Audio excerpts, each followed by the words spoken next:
The city skyline glittered outside Ethan Cole's floor-to-ceiling windows, a view most would envy. But tonight, the dazzling lights couldn't distract him. He sat at his marble kitchen counter, absently stirring a cup of untouched coffee, eyes following the quiet footsteps of his maid, Rosa. She moved with her usual grace, efficient, polite, and invisible in the way the wealthy often expected of those who worked for them. But something had begun to gnaw at Ethan's curiosity. Rosa always left early, declining overtime with a soft smile and a firm, "I have somewhere to be." She'd refused bonuses more than once. "Others need it more than I do," she'd said gently, pocketing only what was fair. No matter how generous Ethan tried to be, she never took more than her due. That humility puzzled him. In his world, people scrambled for every dollar and clung to opportunity. Rosa did the opposite. Tonight, as she folded up her cleaning cloth and gathered her bag, Ethan made a quiet decision. There was no malice in his intent, just a restless curiosity, the kind that built empires. He waited until she exited the building, then grabbed his coat and followed. Down the private elevator, out onto the busy Manhattan street, his mind raced with questions. Where was she going? Why the secrecy? Whatever the answer, something told him it wasn't what he expected. And he had no idea how deeply this choice would change him. The city was alive with its usual chaos, horns blaring, lights flashing, strangers brushing past each other in a blur of ambition and fatigue. Ethan kept his distance, hands buried in his coat pockets, watching Rosa weave through the crowd with quiet purpose. She didn't glance back once. There was no hesitation in her steps, no sign of someone with something to hide. That only made Ethan more curious. She passed 2 subway stations, ignored the buses, and walked nearly 20 blocks. Past boutiques, restaurants, and office buildings shutting down for the night, until finally she turned onto a narrow, dimly lit street. Ethan slowed, nearly losing sight of her. At the end of the block stood an old church, the kind long forgotten by the city's elite. Its stained glass windows were cracked, its doors weathered and chipped, but light glowed faintly from within. Rosa slipped inside. Ethan hesitated, then followed. What he saw stopped him cold. Inside the church, in what used to be the nave, a circle of children sat cross-legged on the floor.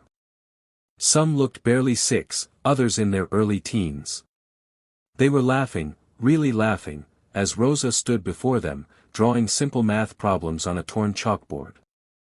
Crates of food lined the wall, and mismatched blankets were folded into little beds. This wasn't a job. It was a mission. And Rosa wasn't just a maid. She was a lifeline. Ethan stepped back into the shadows, stunned. He hadn't followed her into a mystery. He'd walked into a miracle. Rosa turned suddenly, sensing something. Her eyes scanned the dim space until they landed on Ethan, half hidden in the shadows. Her expression shifted, first surprise, then something close to embarrassment. She walked toward him slowly, her voice low so as not to wake the children beginning to drift off. "Mr. Cole?" she asked, clearly startled. "What are you doing here?" Ethan looked around, still trying to make sense of it all. "I could ask you the same thing." His voice was soft, not accusatory. "Why didn't you tell me about this?" She exhaled, glanced over her shoulder at the kids. "Because it's not about me. It's about them." She led him to a side bench, away from the flickering candlelight. In a hushed tone, she explained, "They're homeless. Some live in shelters, some, nowhere at all. I used to be one of them. My mother cleaned homes like yours until the day she couldn't anymore. After she passed, people helped me. I swore I'd do the same one day." Ethan was quiet. Rosa continued, "The money you offered, it could have helped, yes. But this," she said, gesturing to the children wrapped in donated blankets, "this is where help matters most." There was no pride in her voice. No martyrdom. Just quiet truth. In that moment, Ethan realized he had built apps and platforms to connect the world, but Rosa, without an audience, without recognition, had been quietly rebuilding lives. And nothing in his portfolio had ever felt this real. Ethan couldn't sleep that night. The image of those children, wide-eyed, eager to learn despite having so little, haunted him in the best possible way. He thought of Rosa's quiet resolve, her choice to give instead of take, to build instead of boast. By morning, the boardroom felt foreign. Polished suits spoke of profit margins and market share, but Ethan's mind was elsewhere. Midway through a strategy session, he stood up. "Reschedule this," he said simply, then walked out. His assistant scrambled after him, but he didn't explain. He just moved, with purpose, like Rosa had. Hours later, Ethan returned to the old church, not alone this time. With him came a team, a non-profit director, a lawyer, 2 architects, and a woman who ran a mobile education initiative. Rosa looked up from stacking canned goods as the group entered, confused. "What is all this?" Ethan smiled gently. "You've been doing something extraordinary here. I want to help you do it right, and bigger." She shook her head, overwhelmed. "But I never asked for this." "I know," he said. "That's what makes it worth doing." Within weeks, the old church began to transform.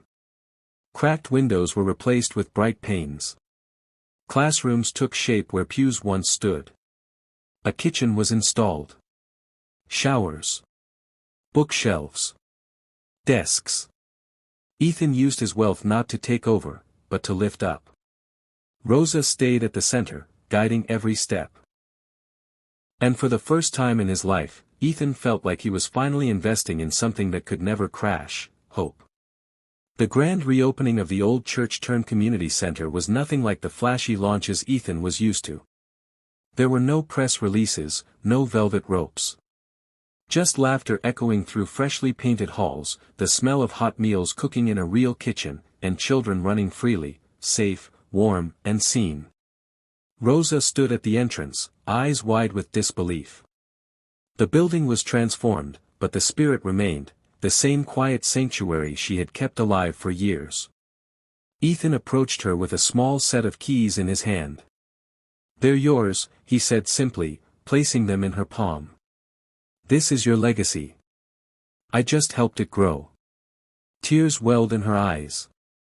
"I don't know what to say." "Then don't," Ethan smiled. "Just keep doing what you were already doing, only now, with a little more help." The children gathered around them, hugging Rosa, pulling her toward the new classrooms. She laughed through her tears. Ethan stood back, watching the woman who had once quietly swept the corners of his life now become the center of something far greater. He had followed her out of curiosity, but found clarity. He'd spent years building apps to change the world. But in this humble place, he finally saw how the world actually changes, not with headlines or millions, but with one person showing up for another. And as the sun dipped below the city skyline, Ethan realized the richest thing he'd ever done was believe in someone who never asked to be seen.